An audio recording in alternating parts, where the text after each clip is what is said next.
السلام عليك زين الأنبياء السلام عليك. بسم الله الرحمن الرحيم.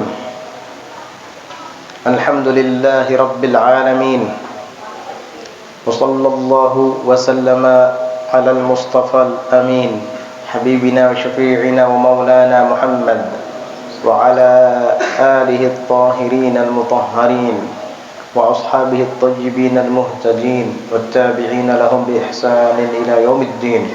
اللهم صل وسلم على سيدنا محمد نورك الساري ومددك الجاري واجمعنا به في كل أطوارنا وعلى آله وصحبه يا نور. أما بعد، نوينا التعلم والتعليم والتذكر والتذكير والنفع والانتفاع والإفادة والاستفادة والحث على التمسك بكتاب الله وسنة رسوله والدعاء إلى الهدى والدلالة على الخير ابتغاء وجه الله ومرضاته وقربه وثوابه سبحانه وتعالى. قال الشيخ المصنف رحمه الله تعالى ونفعنا به وبعلومه وأسراره في الدارين آمين. رضي الله عنكم. ولا فظا ولا جافيا لهم ولا غليظا ولا مماريا ولا مجادلا ولا مخاصما ولا قاسيا ولا سيء الأخلاق ولا ضيق الصدر ولا مداهنا ولا مخادعا ولا غاشا ولا مقدما للأغنياء على الفقراء ولا مترددا على السلاطين. Dan di antara akhlak orang mukmin itu wala faddan, dia tidak bengis kepada sesama orang Islam. Wala jafian lahum, dan tidak pula kejam bagi mereka. Al-jafa al-ghilab, keras, kaku atau kejam. Sini agak beda sedikit yang disebutkan oleh Syekh Muhammad Nawawi Al-Bantani. Kalau beliau di sini menyebutkan jafa maknanya adalah naqidus silah. Itu lawan kata daripada menjalin hubungan, artinya menjauh. Alhasil kalau kita kaitkan dengan kalimat sebelum dan sesudahnya, sepertinya yang lebih tepat di sini maknanya adalah kejam. Wasbir ala jafa'il muallim, kan ada di antara adab orang yang menuntut ilmu itu adalah dianjurkan untuk sabar dalam menghadapi kejamnya guru. Karena guru itu mendidik dengan kejam, bukan menyakiti, tetapi ingin supaya kita pintar. Jadi di sini sepertinya sih yang lebih tepat kalimat jafian ini diartikan kejam, sesuai dengan kalimat sebelumnya fadzan dan setelahnya ghalib.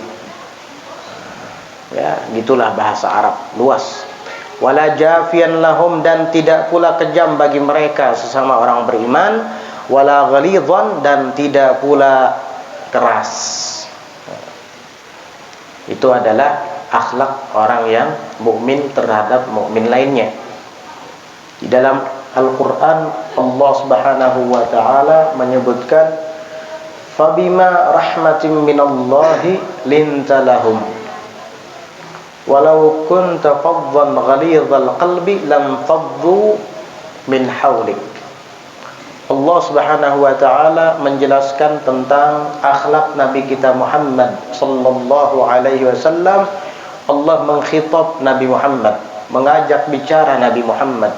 Fabima rahmatin minallah, dengan berkat, dengan sebab rahmat dari sisi Allah, lintalahum, engkau menjadi lemah lembut bagi mereka. Ini akhlak Nabi, menjadi lemah lembut bagi mereka umatnya. Walau kunta faddan, jikalau seandainya engkau keras, bengis, ghalidhal qalbi, keras hati, lam faddu min hawlik, tentu mereka semua akan menghindar, menjauh darimu. Karena Nabi berakhlak Nabi sopan, santun dan ramah tamah, maka banyak orang-orang yang mengikut beliau dan memeluk agama Islam bersama beliau sallallahu alaihi wa ala alihi wa sahbihi wasallam.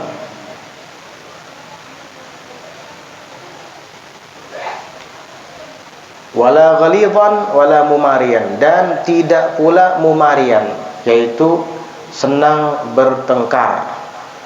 Mumarian itu berlebihan dalam berbicara. Kita tuh sukanya itu mengedepankan perkataannya sendiri dan tidak mau mendengar perkataan orang lain. Mumarian, keras kepala. Suka mengajukan pendapat sendiri tetapi tidak mau untuk menerima pendapat orang lain. Itu bukan sifat orang mukmin. Orang seperti ini sulit diajak untuk berdiskusi, diajak untuk rapat.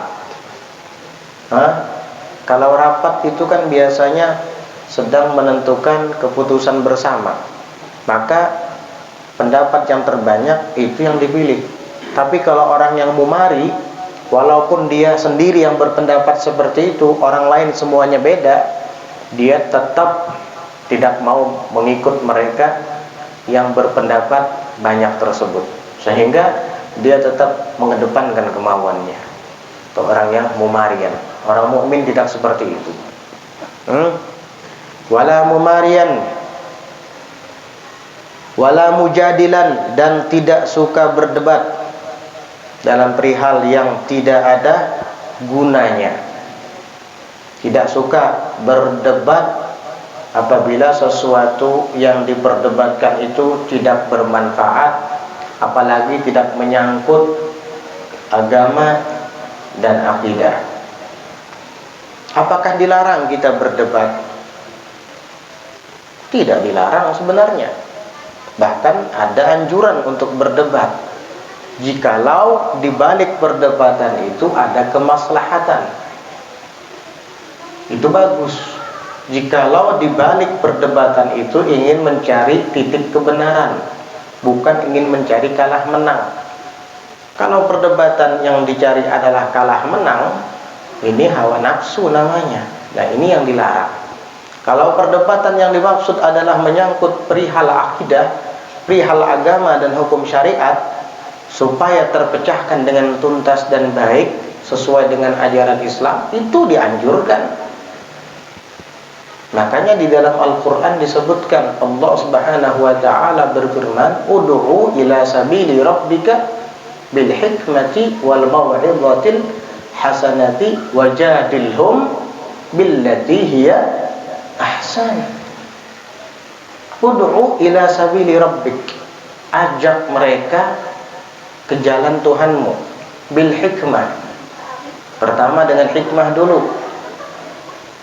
Dengan hikmah, dengan kebijakan kita, dengan akhlak kita, dengan bahasa-bahasa sindiran. Kalau tidak mempan juga, wal mau'idhatil hasanah, baru cara kedua, ditegur, dinasehati al hasanah dengan nasihat yang baik. Kasih tahu bahwa ini tidak baik, bahwa ini di dalam agama kita perbuatan tercela dan dilarang, begitu. Masih saja dia tidak menurut, bahkan merasa dia yang benar, wajadilhum, debatlah mereka. Dan mendebat pun billati hiya ahsan, dengan cara yang terbaik. Ajak dialog, begitu.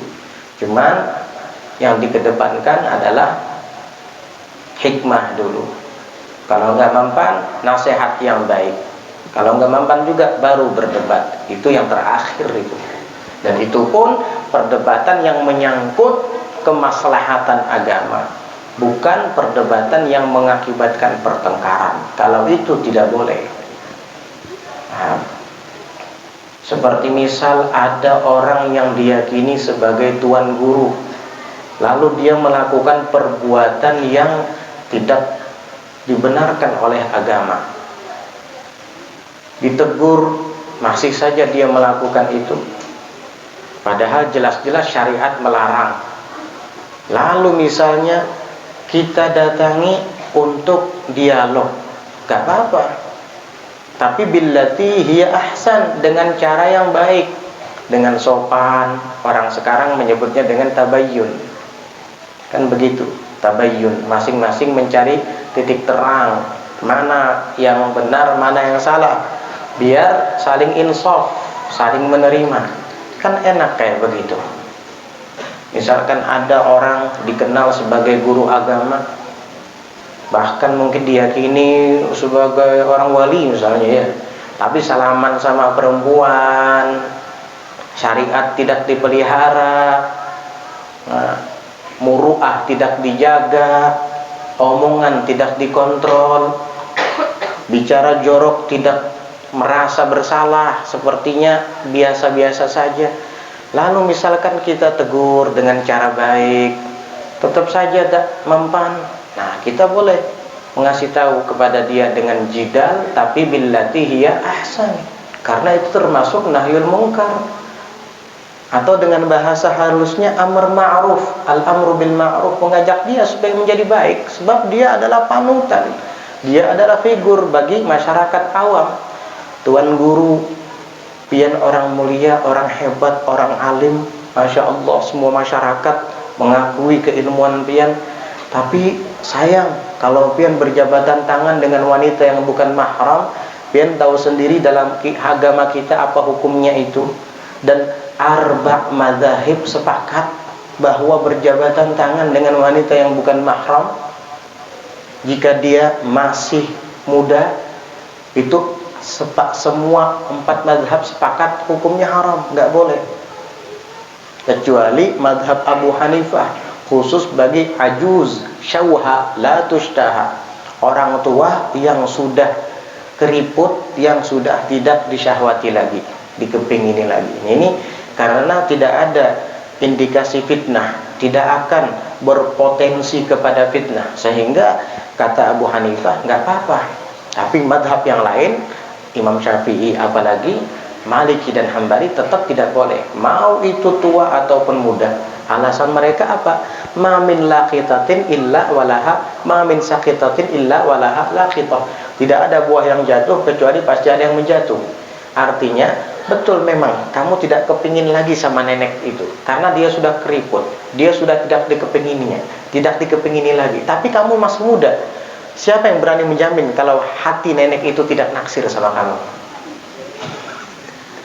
Ya, kamunya memang sudah tidak naksir lagi sama dia, tapi siapa tahu hati nenek itu naksir sama kamu. Gimana? Ayo. Ya, kan bisa saja seperti itu. Setan tidak pernah tidur. Sehingga para ulama madhab yang 3 itu tidak membedakan mau dia syabah ataupun ajuz, syauha la tushtaha, sama hukumnya haram selama dia tidak ada hubungan mahramiyah atau hubungan pernikahan suami istri. Ingat itu, kasih tahu kepada gurunya biar jelas hukum agama. Nanti kalau pian tetap seperti itu akan jadi contoh bagi masyarakat, sehingga masyarakat nanti tidak akan memilah-milih. Mereka dengan leluasa untuk berjabatan tangan kepada wanita yang tidak halal baginya. Padahal Rasulullah SAW pernah bersabda, inni la usafihun nisa, saya tidak akan pernah bersalaman dengan wanita. Nabi, ini Nabi, imannya tidak ada banding, kita tidak ada apa-apanya. Kali aja, wah saya sudah kuat, iman saya sudah Nabi itu lebih kuat dari kamu imannya. Di dalam riwayat lain beliau juga pernah mengatakan, la an yut'ana alayya bihanjaratin ahabbu ilayya atau khairun li min an amassa yada mar'atin la tahillu li. Sungguh jikalau saya ditikam dengan belati, itu lebih saya sukai daripada menyentuh tangan wanita yang tidak halal bagi saya. Sallallahu alaihi wasallam kasih tahu. Nah, itu ada kalanya berdebat dengan cara baik diperlukan, tapi itu nomor 3. Iya. Pertama kita dengan hikmah dulu, dengan perkataan yang bijak. Kemudian dengan perkataan bijak itu kita walaupun tahu dihukum, ya pura-pura jadi orang bodoh misalnya. Ustadz atau guru, ini ada pertanyaan, hukum berjabatan tangan dengan wanita itu apa ya Tuan Guru? Sebab belum pernah dengar katanya nggak boleh. Nah, kan dia paham sendiri kan bahwa dia juga pernah baca tentunya hukum tersebut. Mau nggak mau dia akan menyampaikan sesuai dengan yang dia ketahui dan pahami. Oh nggak boleh, nanti dia akan merasakan, astagfirullah saya melakukannya. Nah kan itu hikmah namanya. Tapi kalau dia ingin membela diri, akhirnya mengada-ngada hukum, membuat-buat hukum sendiri, lantaran dia yang melakukan itu, akhirnya apa? Itu masalah khilaf. Itu masalah khilaf. Biar dia bisa ditolerir, biar perbuatannya itu bisa ada tolak ukurnya. Padahal nggak ada. Banyak yang kayak begitu. Ini munafik namanya kalau sudah kayak gitu. Memutarbalikkan hukum syariat itu bahaya. Karena ada kaidah. Di dalam kaidah itu kan disebutkan al-adatu muhakkamah. Adat itu bisa dijadikan standar hukum. Karena adat di daerah kita biasa, ya berarti hukumnya jadi biasa. Gak apa-apa sudah. Enak banget. Al-adatu muhakkamah, adat itu bisa dijadikan hukum, standaritas hukum kalau tidak bertentangan dengan hukum syariat.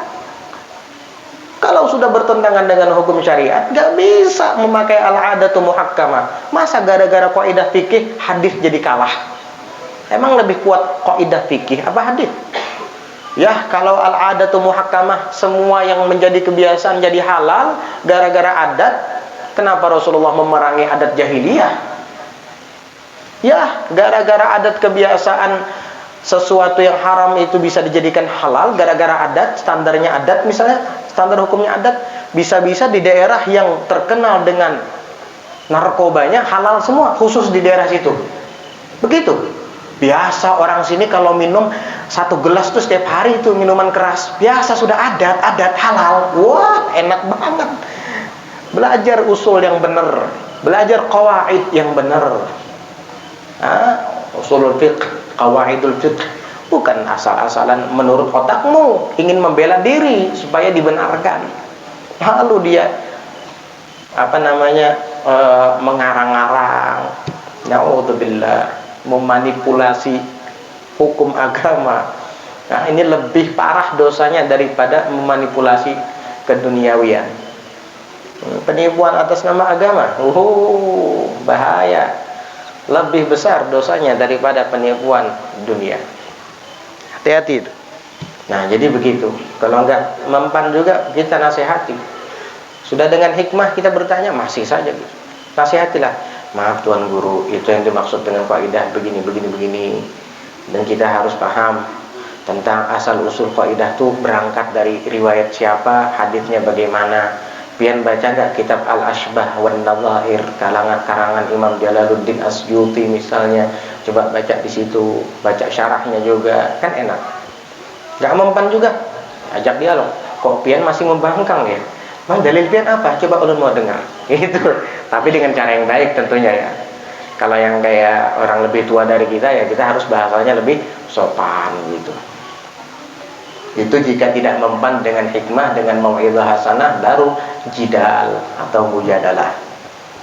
Kalau seandainya perdebatan itu tidak ada gunanya, dapat mengakibatkan pertengkaran dan permusuhan, dan tidak menyangkut kepada kemaslahatan agama, lebih baik jangan diladani.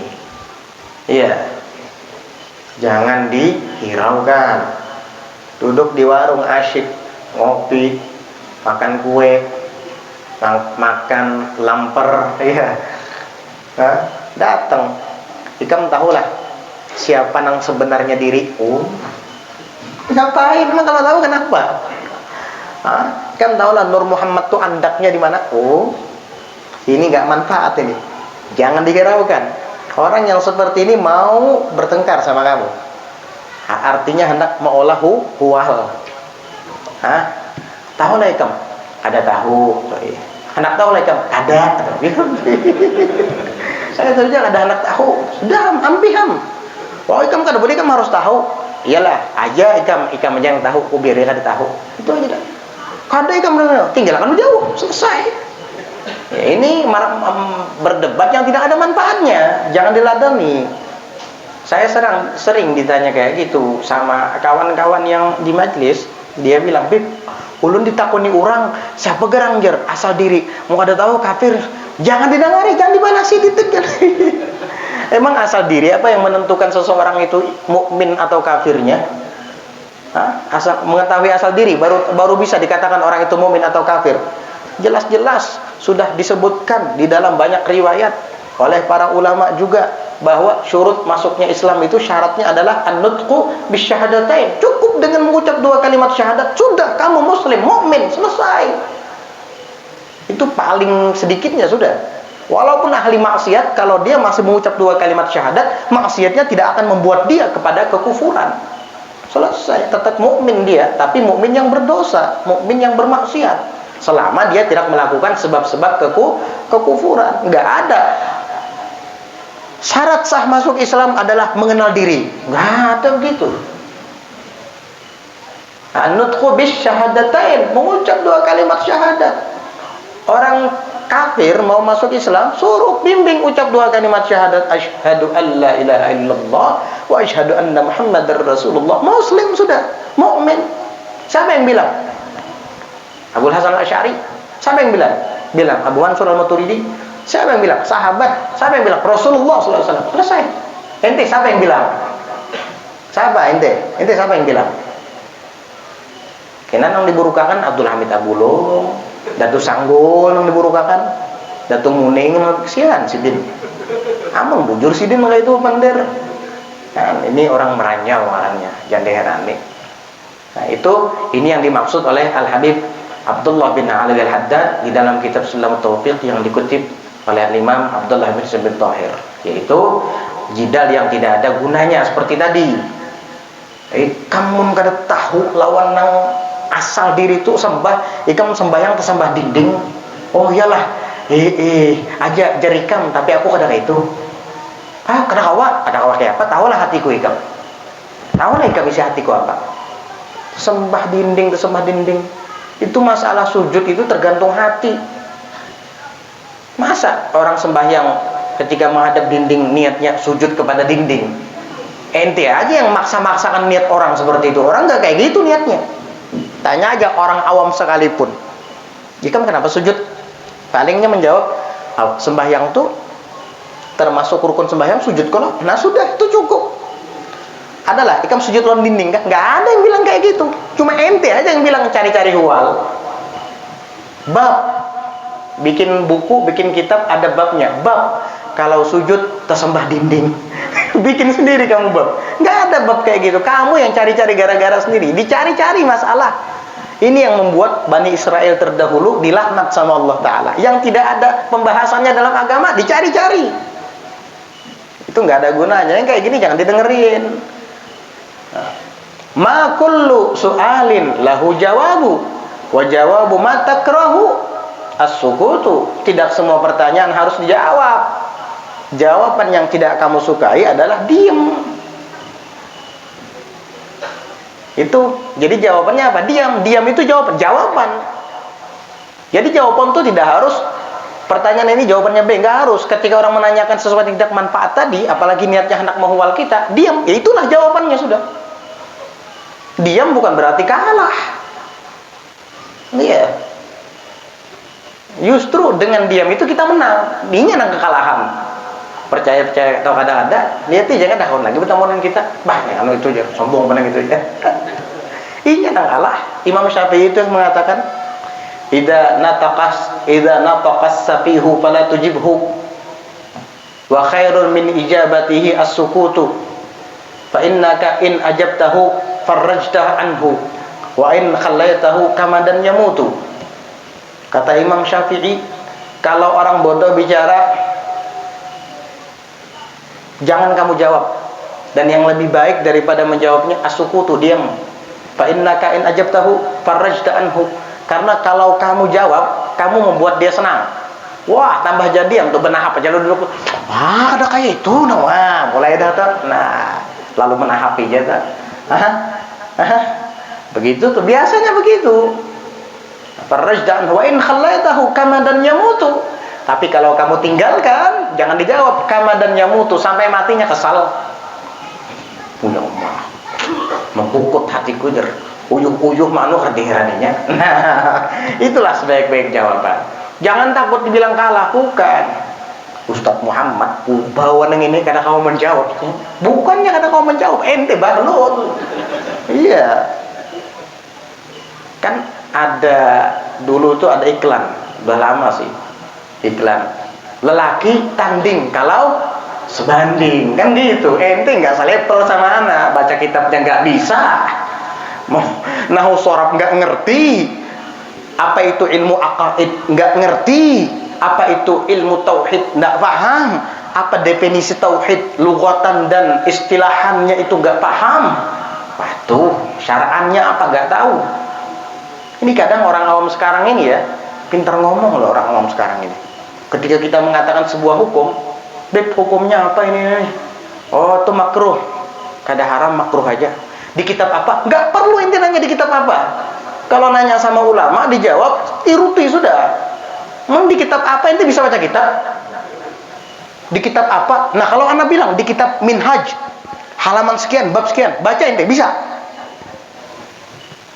Kalau nggak bisa udah jangan nanya di kitab apa. Ya kalau ente thalibul ilm yang memang betul-betul juga bisa baca kitab, baru ente tanya di kitab apa. Ini sekarang ini subhanallah orang awam sekarang rata-rata begitu. Di kitab apa ada? Oh, di kitab apa ada? Emang ente bisa baca kitab? Tahu apa itu mubtada, apa itu khobar, apa itu fa'il, apa itu naibul fa'il. Mana maf'ul bih? Bedakan antara fa'il dan maf'ul bih. Tahu mana dhamir yang muttasil dan munfasil. Apa itu? Ya sudah, kalau nggak tahu jangan nanya di mana di kitab apa. Sekarang orang awam sekarang kayak begitu, aneh-aneh aja, iya. Nah, tahu diri lah gitu. Terus kalau memang ada ulama yang menjawabkan hukumnya makruh sekian, apa hukumnya makruh sudah selesai. Terus ada lanjut di kitab apa? Emang ini bisa baca apa?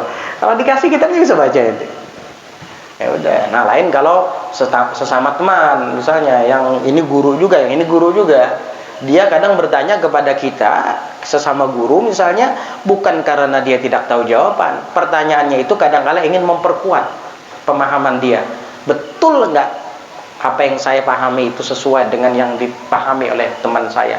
Kalau dia mengatakan A sama seperti yang dikatakan olehnya A juga, wah pas berarti.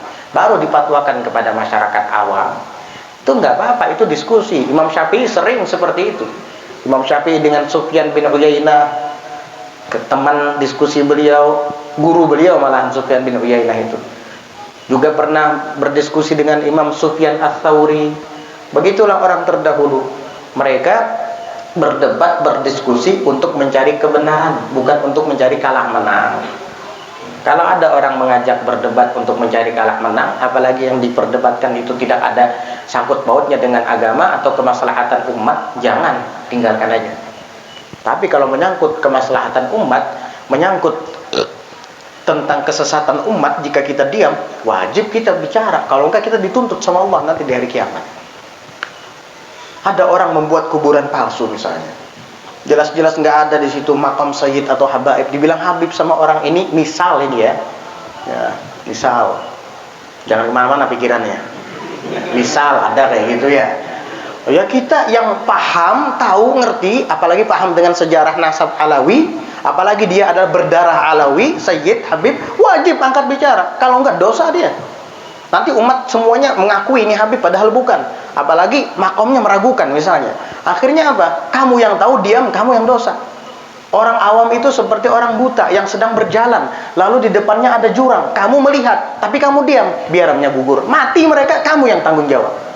Mestinya tugas kamu, stop. Ada jurang di depan kalian. Kan kita yang ngelihat, mereka tidak ngelihat, orang buta. Masa kamu diam? Dia takannya, tercabur akhirnya. Ya, kamu dosa, udah tahu kamu ngelihat, masa dibiarkan? Kamu kalau rahmat, sayang kepada mereka, datangi. Stop. Kenapa? Di depan kalian tuh ada jurang, tahu nggak? Oh, terima kasih. Mestinya orang awamnya terima kasih. bukan malah ngeles, marah. Ya Allah, begitu ya, harusnya begitu. Kalau sudah ditegur, diajak dialog dengan baik, ternyata masih juga tidak dipakai dan tetap saja menolak, sudah bainahu wa bainallah, antara dia dan Allah Subhanahu wa taala. Kamu sudah selesai tugasmu, selesai, gitu aja. Gak ada yang sulit. Gak ada yang sulit dalam hidup. Gak ada yang sulit. Jadi begitu caranya ya. Kalau itu menyangkut umat, menyangkut orang banyak, menyangkut kesesatan, harus kita angkat bicara. Itu tadi dengan teguran baik. Masih belum juga, ayo diajak diskusi, diajak dialog. Ya, yang mendasar tentunya, jangan meranyau.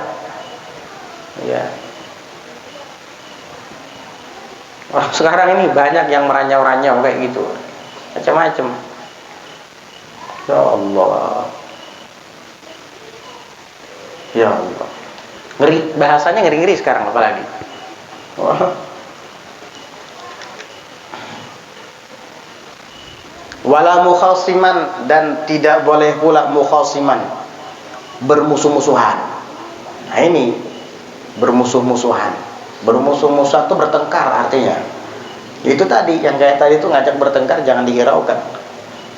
Kalaupun seandainya sesuatu tersebut harus dipecahkan, yaitu tadi kita ajak dialog billati hiya ahsan, dengan cara yang terbaik. Wajadilhum billati hiya ahsan. Dalam ayat lain, idfa billati hiya ahsan. Apa namanya? Bantah, jawab, tolak billati hiya ahsan, dengan cara yang terbaik. Dalam hadis Rasulullah sallallahu alaihi wasallam bersabda, "Ma dhalla qaumun ba'da hudan kanu alaih illa utul jidal." Tidaklah sesat sekelompok kaum setelah hidayah yang mereka ada di atasnya, artinya setelah mendapat hidayah, illa utul jidala, kecuali mereka itu diberikan perdebatan. Itu yang akhirnya membuat kesesatan. Kemudian di dalam riwayat Rasulullah sallallahu alaihi wasallam juga bersabda, "Abghadur rijali ilallahi al-aladul khasim." Lelaki, maksudnya semua orang. Lelaki di sini mencakup wanita. Yang paling dibenci oleh Allah Subhanahu wa taala adalah al-aladdu al-khasim. Aladdu itu yang keras, al-khasim itu suka bertengkar. Keras kepala, suka bertengkar. Itu paling dibenci oleh Allah Ta'ala. Kalau kita ada melihat atau diri kita sendiri yang seperti itu, dinasehati tetap inya jua yang maju, padahal nasihat orang baik. Terus dikit-dikit orang diajak bertengkar, alhamdulillah, maka ketahuilah bahwa kamu saat itu sedang dibenci oleh Allah Subhanahu wa taala, dimurka oleh Allah Subhanahu wa taala. Kalau ditegur dan tegurannya baik, kenapa kita mesti harus menolak? Kan begitu. Wala qasiyan wala sayyi'al akhlaq wala dayyiqas sadr wallahu a'lam bis-shawab. Insyaallah kita lanjutkan pelajaran berikutnya di malam Jumat depan. Ada pertanyaan?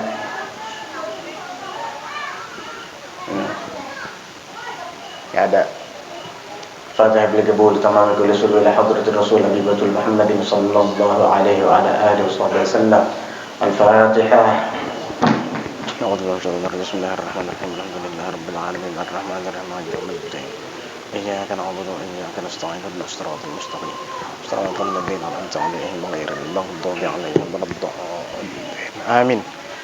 بسم الله الرحمن الرحيم. الحمد لله رب العالمين. اللهم صل وسلم على سيدنا محمد وعلى آله وصحبه أجمعين. ربنا انفعنا بما علمتنا، ربنا علمنا الذي ينفعنا، ربنا فقهنا فقه أهلنا وقرابة لنا في ديننا مع أهل القطر أنثى وذكر. ربنا وفقنا ووفق أمرنا ترتضي قولا وفعلا كرما، ورزق الكل حلالا دائما، وأخلا أتقيا علماء نرضى بالخير ونكفى كل شر. ربنا واصلح لنا كل الشهود وأقر برضا منك العيون، واقض عنا ربنا كل الديون قبل أن تأتينا رسل المنون واغفر واستر أنت أكرم من ستر وصلاة الله تغشى المصطفى من إلى الحق دعانا والوفاء بكتاب فيه للناس شفاء وعلى الآل الكرام الشرفاء وعلى الصحب المصابيح الغرر اللهم اهدنا بهداك واجعلنا ممن يسارع في رضاك ولا تولنا وليا سواك ولا تجعلنا ممن خالف أمرك وعصاك وصلى الله على سيدنا محمد النبي الأمي وعلى آله وصحبه وسلم سبحان ربك رب العزة عما يصفون وسلام على المرسلين والحمد لله رب العالمين.